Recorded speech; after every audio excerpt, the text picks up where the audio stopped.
Everyone, welcome to my new vlog. कैसे हैं आप सभी? आई होप आप सभी अच्छे होंगे और मैं भी ठीक हूँ।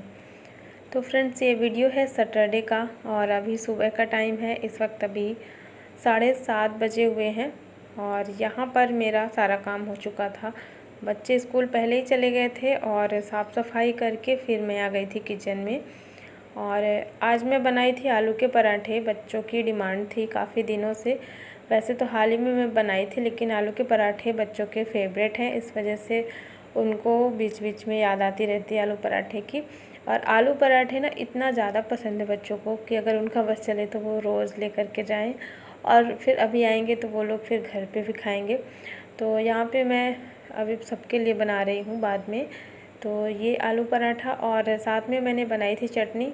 और ये चटनी है टमाटर की, जिसमें अदरक लहसुन हरी मिर्च डली है, लेकिन हरा धनिया नहीं डाला है, लेकिन फिर भी बहुत अच्छी बनी थी। और आलू पराठे के साथ चटनी कोई भी बन जाए तो बहुत अच्छी लगती है। बस यहाँ पर नाश्ता हो गया था हमारा। हस्बैंड पहले ही चले गए थे और हम सास बहू का नाश्ता हुआ। इसके बाद फिर हम लोग चले गए थे ये तुलसी का पेड़ लेने के लिए बगल में, और बस वहाँ से लेकर के आए थे ये तुलसी का पेड़।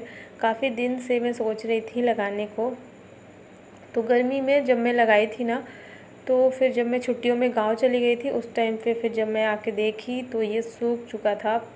तुलसी का पौधा बिल्कुल एकदम से सूख गया था और मुझे लगाना था दूसरा, लेकिन मिल नहीं पा रहा था, क्योंकि जब बारिश होती है उस टाइम पे छोटे पेड़ निकलते हैं। तो इसलिए ये मैं अभी आंटी से मांग कर के ले आई हूँ।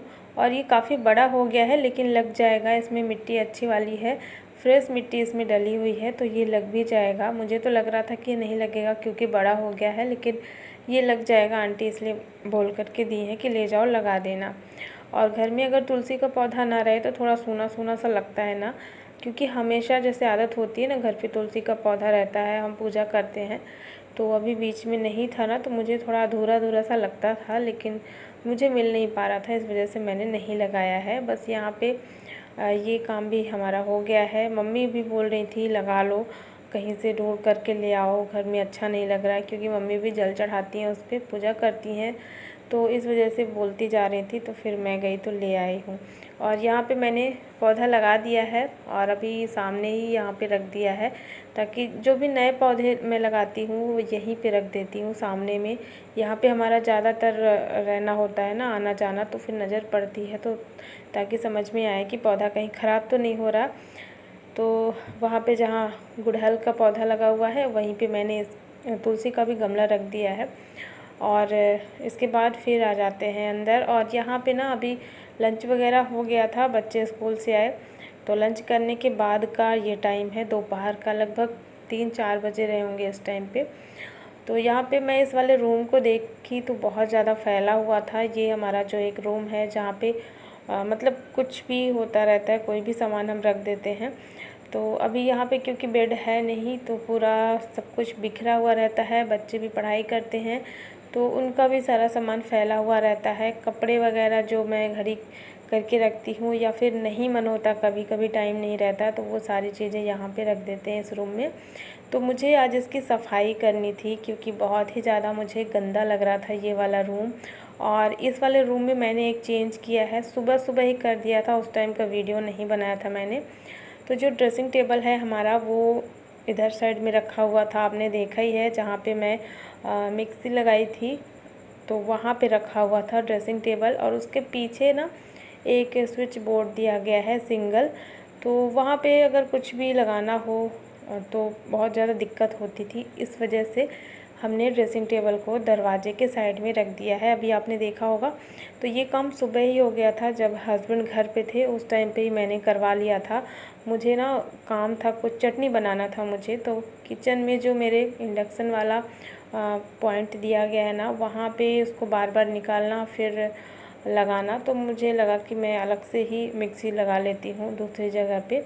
और ये जगह सही है क्योंकि यहाँ पे एक सिंगल स्विच दिया गया है, तो इसलिए हमने यहाँ पे मिक्सी लगाने का जुगाड़ बना लिया है। और जो हमारा ड्रेसिंग टेबल था उसको हमने रख दिया है साइड में, दरवाजे के साइड में, आप देख सकते हैं। अभी मैं आप सभी को अपना ये पूरा रूम दिखाऊंगी। सबसे पहले कर लेते हैं इसकी सफाई, क्योंकि ये बहुत ही ज़्यादा गंदा हो रखा है।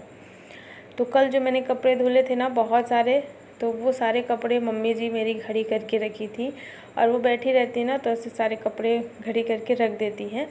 तो इस वजह से उनको समझ में नहीं आ रहा था ना कहाँ रखना है, तो सारे कपड़े मम्मी यहीं पे टेबल में रख दी थी। तो सुबह बच्चों को कुछ लेना हुआ होगा तो उस टाइम पे ये सारा कपड़ा बिखर गया था, फैल गया था। तो मैं सबको फिर से समेट रही हूँ, और जिसके जहाँ पे जो सारे कपड़े रहते हैं सबको वहीं जगह पे रख दूँगी ताकि फिर सबको मिल जाए। और यहाँ पे ना ऐसे भरा हुआ सा था, पूरा फैला हुआ सा था, तो अच्छा भी नहीं लग रहा था। तो अभी मैंने सारे कपड़े रख दिए हैं सभी के जगह पे, और अब रूम की करनी है सफाई। तो सबसे पहले कपड़े ही समेटे हैं मैंने, और कपड़े एक बार जब समेट लो ना तो थोड़ा सा समझ में आता है कि कहाँ से सफाई करनी है, कौन सी चीज़ें कहाँ पे रखनी है। सबसे पहले तो कपड़े समेटने का काम मैंने कर लिया है, तो रूम थोड़ा सा ठीक लग रहा है। तो चलिए अब कपड़े मैंने रख दिए हैं जगह पे, और अब करते हैं रूम की सफाई। और वहाँ पे बेड है नहीं, इस वजह से छोटे छोटे सामान मैंने बहुत सारे रखे हुए हैं, और सारी चीज़ें ज़रूरत की ही हैं, मुझे वहाँ पे रखना ही है। तो सारी चीज़ें ना फैली हुई थी, मतलब जगह पे नहीं थी। तो सबसे पहले तो मैंने स्टार्ट किया है ड्रेसिंग टेबल की सफाई से। यहाँ पे छोटी छोटी चीज़ें बहुत रखी हुई हैं, और इसको भी मुझे साफ़ करना ही था, काफ़ी ज़्यादा गंदा हो गया था। तो ड्रेसिंग टेबल को भी मुझे साफ़ करना है। तो सबसे पहले यहाँ की छोटी बड़ी चीज़ें अरेंज कर देंगे, जगह पे रख देंगे। और यहाँ पे मैं बहुत ज़्यादा सामान रखती नहीं हूँ ड्रेसिंग टेबल में, सारी चीज़ें मैं अंदर ड्रॉअर में रख देती हूँ, तो गंदा भी नहीं होता है, धूल डस्ट नहीं पड़ती है। सामान सब मैंने रख दिया है अंदर में। और इधर साइड में आप देख रहे हैं यहाँ पे ना मेरा सिलाई मशीन रखा हुआ है। तो सिलाई मशीन के लिए अभी जगह कहीं भी नहीं है, इसलिए मैंने टेबल के ऊपर में रख दिया है, और ऊपर से एक कपड़ा ढक दिया है क्योंकि उसका कवर है नहीं, तो कपड़ा मैंने ढका हुआ है ताकि धूल डस्ट ना पड़े।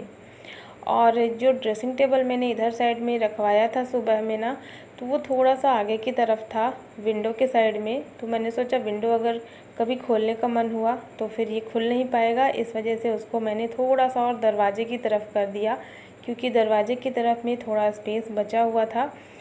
तो ड्रेसिंग टेबल भी मैंने सेट किया, और इसके बाद ये जो हमारा छोटा सा टेबल है ना लकड़ी का, तो जिस पे सारे कपड़े रखे हुए थे, यहाँ पे मैंने मिक्सी रख दी है। और यहीं पे क्योंकि कुछ भी पीसना होगा तो ये यहाँ पे रखा रहेगा, तो जल्दी से मैं अपना काम कर पाऊँगी। और यहाँ पे स्विच बोर्ड के नीचे ही मैंने ये वाला टेबल रख दिया है। और बच्चों के जो स्कूल बैग है ना वो भी यहीं पे रहते हैं, उनको बार बार अंदर से निकालना झंझट लगता है, इस वजह से वो लोग यहीं पे रखते हैं, क्योंकि यहीं पे वो लोग पढ़ाई करते हैं। तो बैग भी मैंने रख दिया है। और अब कर लेते हैं ड्रेसिंग टेबल की सफाई। तो ड्रेसिंग टेबल में यहाँ पे जो साइड में सेल्फ़ दी गई है ना, इस पे रखा हुआ था नारियल का तेल, जो कि काफ़ी ज़्यादा गिर गया था, तो इसको साफ़ करना मुश्किल हो रहा था। फिर मैंने निरमा लगाया है कपड़े में, जिससे मैं सफाई करती हूँ, तो उसमें निरमा लगा करके और गीला करके फिर मैंने साफ़ किया, तो वो ऑयल काफ़ी ज़्यादा जो लगा हुआ था वो साफ़ हो पाया। और अभी जहाँ पे भी ऑयल लगा है उसको पहले मैं अच्छे से साफ़ कर लूँगी, इसके बाद फिर पूरे ड्रेसिंग टेबल की सफाई करूँगी कॉलीन से। तो सबसे पहले ऑयल हट जाएगा ना, इसके बाद फिर अच्छे से ये साफ़ हो जाएगा। और यहाँ पे सिर्फ ज़रूरत की चीज़ें मैं रखती हूँ, जैसे बॉडी लोशन और जो ऑयल यूज़ में आता है क्रीम, और बस इतनी ही चीज़ें रहती हैं, ज़्यादा यहाँ पे सामान मैं रखती नहीं हूँ।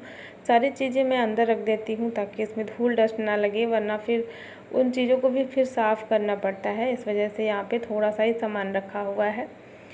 चलिए सबको साफ़ करने के बाद सबसे लास्ट में अब यहाँ पर कॉलिन से पूरे ड्रेसिंग टेबल की सफाई कर लेते हैं। तो चारों तरफ मैंने अच्छे से इसको साफ़ कर लिया है। और यहाँ पे एक डब्बा रखा हुआ है जो कि सिलाई वाला है, जिसमें बहुत सारे धागे रखे हुए हैं, तो वो मैं यहीं पे रखती हूँ ताकि फिर मुझे ढूंढना ना पड़े। कभी कभी मुझे ज़रूरत पड़ती है ना, तो यहीं पे मैं रखती हूँ सामने में ही। ड्रेसिंग टेबल की सफाई होने के बाद इसके बाद यहाँ पे बच्चों का जो स्टडी टेबल है इसको मैं ज़्यादा नहीं साफ़ करूँगी, क्योंकि यहाँ पे अन्या का ड्राइंग का वो रखा हुआ है चार्ट पेपर, जहाँ पे वो दूसरी अपनी ड्राइंग बना रही है, तो वहाँ कुछ भी मैं टच नहीं करूँगी, वरना फिर वो गुस्सा हो जाएगी कि मम्मा आप इधर उधर कर देते हो। इस वजह से मैंने वहाँ पे कुछ भी हटाया नहीं है। बस एक फ़ैन है जो कि सामने रखा हुआ है, ये भी नया आया है। तो जैसे मम्मी बालकनी में बैठती है ना, तो वहाँ पे फिर ऑन कर देते हैं इसको, तो काफ़ी अच्छा हवा लगता है। तो इसको भी मैंने साइड में कर दिया है और लास्ट में लगा दिया है झाड़ू चारों तरफ कोने कोने से, और पूरा रूम सेट हो गया है और साफ़ भी हो गया है, व्यवस्थित हो गया है, अच्छा दिखने लगा है। चलिए अब मैं दिखाती हूँ आपको रूम। कुछ इस तरीके का दिख रहा है ये रूम। जैसे ही जाएंगे सामने की तरफ तो सबसे पहले दरवाजे के साइड में ड्रेसिंग टेबल रखा हुआ है, उसके बाद वो फ़ैन है और फिर मेरा सिलाई वाला मशीन, और रूम के दूसरे साइड में है मेरा फ्रिज, और फ्रिज के बगल में बच्चों का स्टडी टेबल, और उसके बगल में स्विच बोर्ड जहाँ पे है वहाँ पे एक छोटा सा टेबल है, उसी के ऊपर मैंने मिक्सी रख दी है। तो कुछ इस तरीके से अभी मेरा जो रूम है वो दिख रहा है। ज़्यादा सामान नहीं है लेकिन छोटे छोटे सामान यहाँ पे हैं, सब कुछ ज़रूरत का ही है। और वैसे यहाँ पे अच्छा लग रहा है। अब थोड़ा सा चीज़ें अरेंज कर दी हैं मैंने, और थोड़ा सा ना चीज़ों को चेंज भी कर दो, रखने का जो तरीका है उसको थोड़ा चेंज कर दो तो फिर रूम का लुक अच्छा लगने लगता है।